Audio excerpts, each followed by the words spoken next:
I take my hair from this to this in 2 steps without product, breakage, or to maximize thickness. Hi, my name is Rue, and here's how.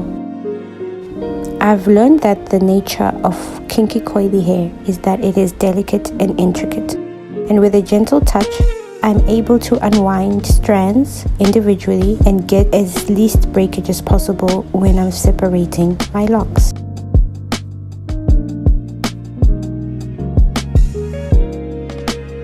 To me, separating my hair is not that different from taking a leisurely hike through nature.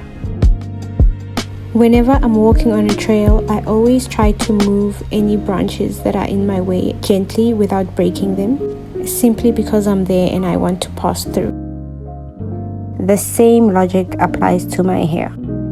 I do not pop or pull apart my locks because to me this guarantees 100% breakage. Instead, what I do is I start right at the roots and I pick up the strands that are in the wrong place and I pull them each out individually. I do my best to be gentle so that the strands comes out as long as possible. The same way I'm mindful to not break branches when I'm taking a hike because I do not want to cause any damage for my convenience is the same mentality I have for my afro locks. I'm not willing to damage my hair for my convenience to the best of my ability. So, while pulling out each strand sounds arduous, I also always imagine that my hair is pretty much knitting itself. And when you are crocheting or knitting, it is quite easy to unwind the thread that you're working with. So in the same way, my strands of hair are like strands of wool. And I can understand that if I'm patient enough, I can grab one strand and pull it out as much as possible in its whole state.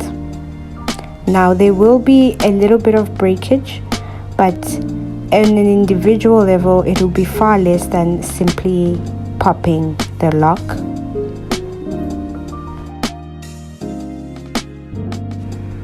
I also separate on dry hair, which may be considered controversial. However, from my experience, after 1 year, now 6 months, nearly 6 months, of having afro locks, I've noticed that the afro portion of my locks, when it is wet, it is flexible, so meaning it stretches.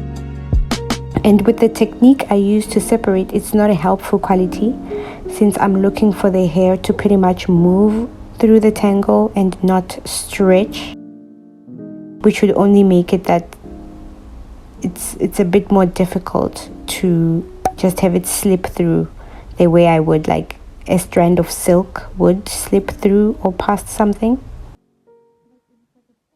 So personally, I've noticed that my hair snaps less easily when it's dry. And when I say dry, I mean not wet, not dry as in dehydrated or what people understand as moisturized hair.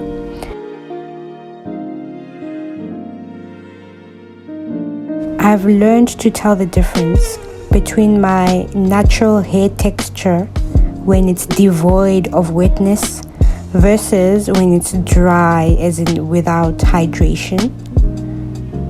So, or when it's dry, meaning it doesn't have the moisture that it needs in order to feel and behave the way it should. So for me personally, I know my hair is dry when it feels brittle, like straw, and that's when I know that I need hydration, which for me comes in the form of water. So when I'm separating, I don't wet my hair because my hair is already hydrated enough and it behaves naturally the way hair would, meaning it's not really going to break that easily, so it can move past other strands, you know, the same way it got into that position I'm trying to take it out of. And that's how or that's why I do not wet my hair when I do this.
The second step when you're separating is that after you've slipped your strands through, you want to take those loose hairs and locksmith them around the base of the lock.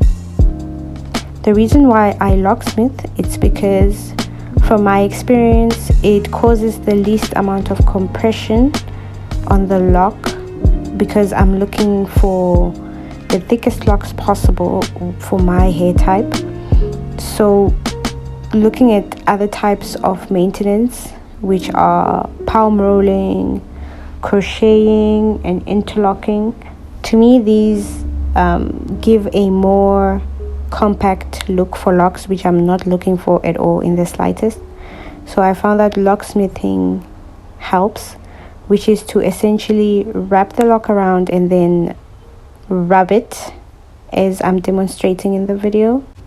The wrap and rub motion means that I don't need product, because the stray hairs just get smoothed into the lock and it mats. This method is best because coily hair depends on tangling, so I don't really need product to help the matting process because it does that all by itself. So I will repeat this process throughout the hair.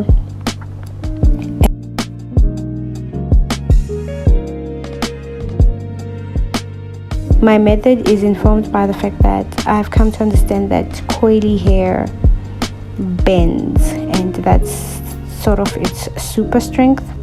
So with locks, I do not discourage that in any way. So for me, for separating, I do not need anything like a conditioner. I do not need any detangling action.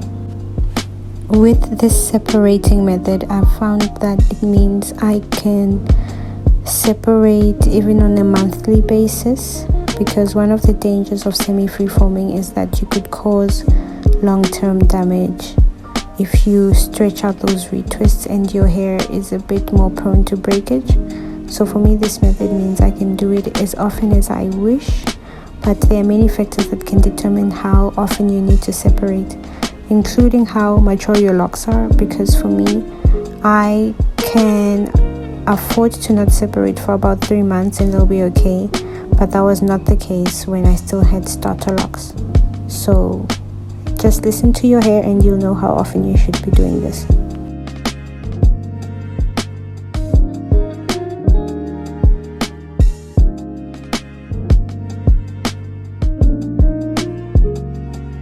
Here I'm just showing that, again, if I was popping, I would have just simply pulled that apart, but I'm going to go in to gently pull the strands away from the places where they do not belong.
The overall lesson here being that with kinky coily hair, gentleness is key, because the strands individually, they are delicate. They're very, very delicate.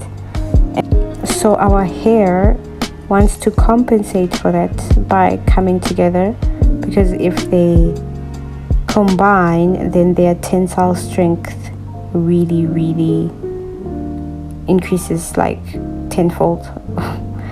That's a hypothetical number, but it really makes it much stronger. So that's why they're always seeking each other out, because they know best that, yep, we are better together in terms of strength.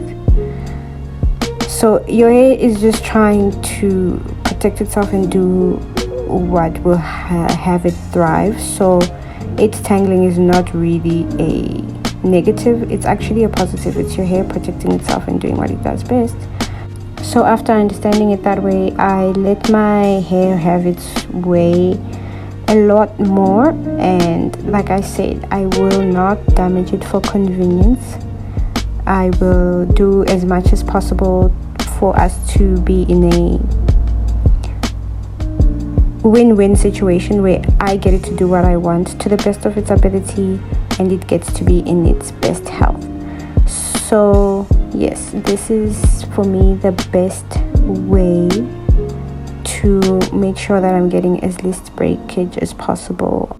I do this once every 3 months, or whenever I feel a lock about to merge. My natural hair journey is really showing me that there is a lot people can learn from nature, not only by drawing parallels between your own body and what's happening in nature, but just by simply spending your time connecting with nature, even if it's to just feel the breeze or to soak up the sun. It can only stand to benefit you. And thank you for watching. And if you're a returning subscriber, you're probably a new person, thank you so much for even clicking the subscribe button. I look forward to sharing more tips and more about my lock journey.